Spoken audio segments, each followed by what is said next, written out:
Welcome to Our Girl Relationships. On this channel, we discuss day-to-day problems people face in their lives. Let's start with the video. Making a long story short here, the day after Christmas, my 16-year-old niece Emma called me sobbing, begging to come live with me. She said her house was a prison and her parents wouldn't let her be happy anymore. We talked for a while, and what she told me was confirmed as true by my sister when I talked to her. Emma has always had lopsided grades, with A's in English and history but C's and D's in math and science. This time last year, she was diagnosed with ADHD, which I knew because I was diagnosed a few years ago, and my sister called me to ask my opinion on how well non-medication treatments worked, since her husband was adamantly opposed to letting Emma take what her doctor prescribed for fear of her becoming addicted. Medication and intuitive living has always worked best for me, but when I was pregnant with my kids and couldn't take the meds, I got by with the recommended ADHD diet and exercise regime and a good routine. It turns out my brother-in-law has taken that into hyperdrive and gone full prison guard on Emma's life in order to get her grades up. She has a strict routine that only includes school studying, exercise, and family meal times. She's not allowed any contact with friends outside of school and eats a special diet that does not include dairy, caffeine, or sweets of any kind. Everything distracting has been taken out of her room, including all of her books and beloved paintings by my late mother. Her science and math grades have come up to B's, which my brother-in-law insists means the routine is working, but still can't be eased up on yet, since she hasn't come to her full potential. The incident that triggered her phone call, she stole her brother's phone while he was sleeping because she's not allowed a phone or unsupervised computer time, was her being banned from celebrating Christmas with the family, since it would be a deviation from her routine. I feel like this has fallen into awful territory and has only gone on so long due to the current craziness. I got my sister on the phone and she broke down crying, saying that she's begged her husband to ease up, but that openly instituting a lighter set of rules or telling Emma to ignore him will absolutely lead to a divorce. She says she's weighed the options, and since her husband would definitely get 50-50 custody of the kids, spurring a divorce to get Emma out of brother-in-law's rules half the time for the next 2.5 years of school isn't worth the kids being into a broken home and losing her kids half the time, especially with the other two still just 13 and 10. She said she'd work on him. But according to my nephew, my brother-in-law has been even harder on Emma since he found out we talked. I think CPS and the school need to be aware of this, but my dad says it's not against the law to be strict, and my husband says I would be wasting resources calling them since it's not serious enough for the courts to get involved. I just don't know what else to do. I feel like CPS could at least get Emma real treatment. Agreed. Also, the sister is a raging a-hole who is making totally unevidenced claims to avoid dealing with her husband. First, she says she can't stop her husband traumatizing her daughter because he'll divorce her. Well, that's not certain. He might actually choose the marriage over continuing this behavior if forced to choose, but she's definitely picking her husband over her daughter. Then, she says he'll get 50-50 custody. She has no evidence for this and the kids. Definitely the older two are old enough to tell a judge what they want. In addition, she has evidence of him being cruel and emotionally abusive to his daughter and refusing medication for her. Unless they got a particularly crappy judge and she got lousy representation, it's unlikely a judge would award significant custody to the dad. Not the a-hole, but OP, you might have more luck having a come-to-Jesus moment with your sister than with CPS. Alternatively, are you able to take your niece in? Not the a-hole. This does feel abusive to me, but I'm unsure CPS can or will do anything. Can Emma talk to a therapist or a guidance counselor? It may take third-party non-family intervention by a specialist for your brother-in-law to see what he's doing here is actually harmful. Emma isn't allowed any outside contact. Maybe I was unclear in my post. My sister said they haven't been able to keep a therapist for her because the two they've already tried wouldn't let her husband run the sessions, so he fired them. He listens in on all Emma's school calls and takes her laptop back at the end of the school day so he can make sure she's not deviating from her routine and talking to friends. She has no way to reach out to a guidance counselor or a teacher. That's what really worries me and makes me think a call to CPS is warranted. Being strict is one thing, but keeping a 16-year-old completely isolated and unable to advocate for herself seems like it rises to the level that a social worker could intervene and potentially force my brother-in-law to ease back somehow. Not the a-hole. If I were Emma, I would just stop doing anything. What is he going to do about it? He's already taken everything from her that he can. He can't take away her basic necessities, food, water, clothing, shelter, or he would squarely be in the abuse neglect category and would be more actionable by CPS. The reason he's so forceful is because it's working, so he feels justified and empowered to do more to push her to perform. If she takes that from him, he has no power and no results to hide behind. Another option is to anonymously call CPS for isolation abuse and have it documented. CPS will investigate and interview both your sister and brother-in-law as well as the kids, at which point your sister and niece can voice their concerns openly to the caseworker and see what the caseworker can do to help. At the very least, maybe it will lay the groundwork in case brother-in-law does go for their divorce. Your sister should talk to a lawyer before convincing herself to stay because she feels he would definitely get 50-50 custody. With your siblings being older, they would likely get a say in where they live and how often they visit. So 50-50 custody is not guaranteed. I wish your family the best of luck in this. Please let us know how it turns out. Next story. My group of friends made a reservation for dinner at a popular restaurant for 6 people, but when we got to the restaurant, one of my friends, let's call her person A, brought along her boyfriend without advance notice to any of us, hence making the total number of people 7. We all know her boyfriend well and are pretty chill with him, so we thought to ask the restaurant if 7 packs is possible. Unfortunately, the restaurant was unable to accommodate 7 people as our reservation was stated for 6 people. This was also understandable as the restaurant was a popular one and packed during the night, so fair enough. At this point, person A, who is kind of the leader of our friend group, turns to me and says, "Okay, I think you should leave so that we'll have 6 people." I was flabbergasted and shocked when I heard that. My other friends kept silent and no one really spoke, so there was this awkward silence. I almost wanted to propose that perhaps we could have gone to a different restaurant down the street. Instead, that could accommodate 7 people, for example. But I felt a surge of emotions and called her a heartless witch. My friends all looked at me in horror and person A clearly looked shocked as well. The next day, my friend, let's call her person B, texted me and said that I overreacted and was an a-hole for calling person A witch in public.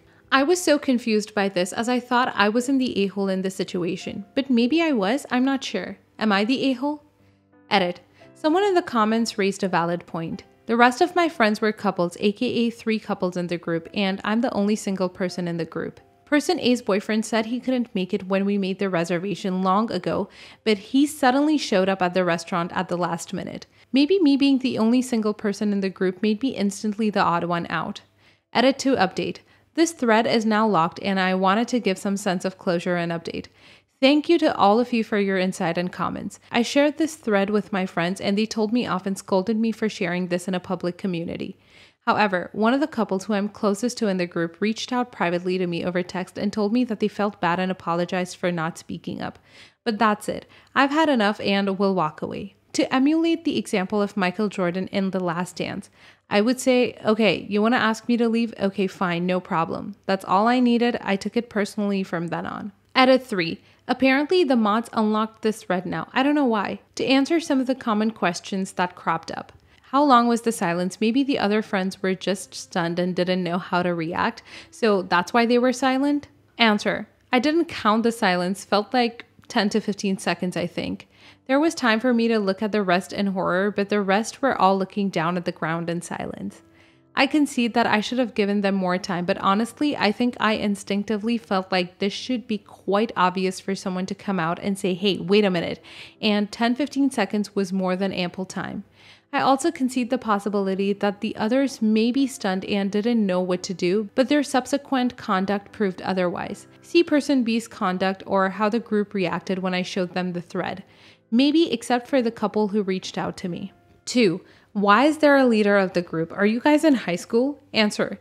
No, we are all in college and met in college. Not childhood friends or anything like that. God forbid that my childhood friends treat me like that, haha, cause that would blow my mind. I can't even imagine. As for the leader, what I meant is our group is big and there's always going to be a natural, more dominant, de facto pseudo leader that takes the initiative, etc. Whether it's organizing meetups or touching base with everyone and being the glue of the group, so to speak. 3. Did you walk out or who walked you out? Not clear from your post. Answer. Apologies for not being clear. Yes, I walked out of the dinner after calling person A witch. 4. Why did you call her a witch? Under no circumstances should it be right to name call. Answer. I agree upon hindsight that it may be over the top, but it was in the heat of the moment and out of character for me. Friends who know me know that I'm usually the studious and quiet type. Maybe I chalk it down to being human and getting emotions get the better of me in the heat of the moment. 5. Why did you not defend yourself or voice your opinion or question why person A is asking me to leave? Answer. I wanted to do that actually, to be honest, but fell short of it. Something inside me, maybe it was whatever shred of self-respect or dignity that I had left, instinctively didn't want me to appear needy and be defensive and argue beg for a seat at the table. I'd rather just walk away. Not the a-hole. You need new friends. Good friends don't ask you to leave so an unexpected and unannounced +1 can take your place at the table. Not the a-hole, but that friend of yours sure was. Who the hell thinks that's an appropriate response to a situation? Not to mention that she was the one to bring the extra person into the equation. I'm seriously thinking she did it on purpose for her to turn on you so quickly. And based on your response to her, I'm guessing this isn't the first time such a callous thing has happened in the friend group. For no one else to speak up in the face of such a blatantly disrespectful thing tells me that there's a mean girls vibe to this friend group. These girls sound toxic, and if I were you, I'd stick to your guns and tell the whole group where they can shove it. Not the a-hole. The person who wasn't on the reservation could have left. The whole group could have found another restaurant. Your friends could have spoken up instead of just shuffling their feet and not saying anything. Your friend could have not ordered you to leave. Your other friend didn't need to call you an a-hole. Man, original poster, you need a new peer group. Next story. I'm engaged to the love of my life. We'll call her Sarah. Sarah doesn't have any issues with my parents, but there is a little tension on both sides, and no one has attempted to be close, which is fine, I guess. It makes me a little sad that they are not more excited about her. Sarah asked my mom the other day if she would help her make centerpieces. Sarah is into DIY, but we're running out of time, and she was asking around to see who would be willing to help. She admitted to my mom that it was kind of grunt work, and if she didn't want to, no pressure. My mom got offended and said of course she doesn't want to. We haven't cared about her at all, so she doesn't care about our effing wedding. This hurt Sarah, but she didn't fight back. Sarah told me and I called my mom. Honestly, I probably went into it a bit aggressive, but I yelled at her for saying that to Sarah. My mom said that Sarah hasn't included her in any of the fun parts or cared about her opinion or anything. So why would she help make centerpieces? I asked her to apologize to Sarah and my mom said no, she was done talking about it. So I uninvited her to the wedding. My dad sent me a text because I said he could still come and pretty much told me to F off if I thought that he would come without my mom. My mom is now upset because everyone is going to ask where she is. Sarah is very happy and feels like I defended her, and literally everyone else thinks I'm an a-hole. Reading through the comments, you and Sarah are massive a-holes. You can't exclude someone from all the fun parts of planning a wedding and then go crawling to them when you all of a sudden need an extra set of hands for your DIY stuff. That is so incredibly rude, and I'm shocked you and your fiance can't see that. You didn't have to include your mom in the planning, but it's way over the line and insulting to not include her and then expect her to pitch in on manual labor. And then you yelled and disinvited your mom. Big yikes. I hope your dad does take her on a nice trip. You're the a-hole. If your mom wanted to be involved in certain aspects of the wedding, she could have asked. Did she? If not, she can't be mad about not being a part of it. If your parents want to make you feel bad about the wedding and complain, they can stay at home. Sounds like they're more concerned about appearances than you and your fiancé. Edited to add. Original poster's comments read, vote changed. Original poster, you're the a-hole and so is Sarah. Next story. I, 51 female, recently went on a date with 54 male. I knew he had 2 kids. While we were eating, he told me their ages, 32 female and 3 male. That's a deal breaker to me. At my age, with grown kids, 25 male and 26 female, the last thing I want to be bothered with is a man with a toddler and all the potential drama. The mom is 30. I went on with the date because I was having fun. When it was over, I had every intention of letting things just fade away. Yes, I can be passive aggressive. Well, he called me a couple of days later wanting to go out again. I tried the whole "I'm not ready" thing, but he kept trying. Finally, I told him the fact that he has a toddler is a deal breaker. Too much possible drama, and I'm way too old for that. Hint, hint. He told me I was being hypocritical since I was a single mom. I said a single mom of 2 grown kids. He kept repeating himself, and I kept repeating myself. Finally, I told him that having a baby at 51 shows a stunning lack of judgment that I don't need in my world. He was quiet for a moment and told me that was a messed up thing to say. He told me I should have told him that before he paid for my dinner and that it was a witch move, then hung up. Am I the a-hole? Not the a-hole. Did everyone expect you to act gracefully and perfectly when dude won't let up? You tried to be tact and spare his feelings and he wasn't satisfied. Apparently, it's okay to try to talk to a woman out of rejecting you. Exactly. Dude wouldn't take no for an answer. Demanded she give a reason, then got all pissy about her reasoning. Yeah, she got mad and snapped, but I would too. She shouldn't have to argue about not going on a second date while he tries to convince her and explain in detail why she's not into him. And calling her a witch in the end really tells me all I need to know about him. Unpopular opinion, not the a-hole. You tried to say it nicely. He kept bugging you. You did not go out of your way to tell him he lacked judgment. He started the argument by comparing 2 completely different situations to one another and wouldn't let go, so you had to take more strict measures to be left alone. Edit. Okay, not so unpopular of an opinion anymore. Just to clarify, the mostly not the a-hole now looked a little bit different when I first posted the comment. Not the a-hole. 1. You tried to politely reject him. 2. He resorted to resulting you as a tactic to get you to continue dating him, which is a bad indicator of how he would act if you did continue to date him. 3. He has a child with a 20-something-year-old in his 50s. It may have been an accident, but that is definitely something to be concerned about since in your story, we saw him degrade you to try to get his way and use the fact he paid for your date as leverage. There are people who can genuinely find a connection with an age gap, but his reaction in this short story doesn't indicate that. 4. People drag young parents all the time, which indicates that age does not matter when having a child, and it doesn't matter if it was an accident or not.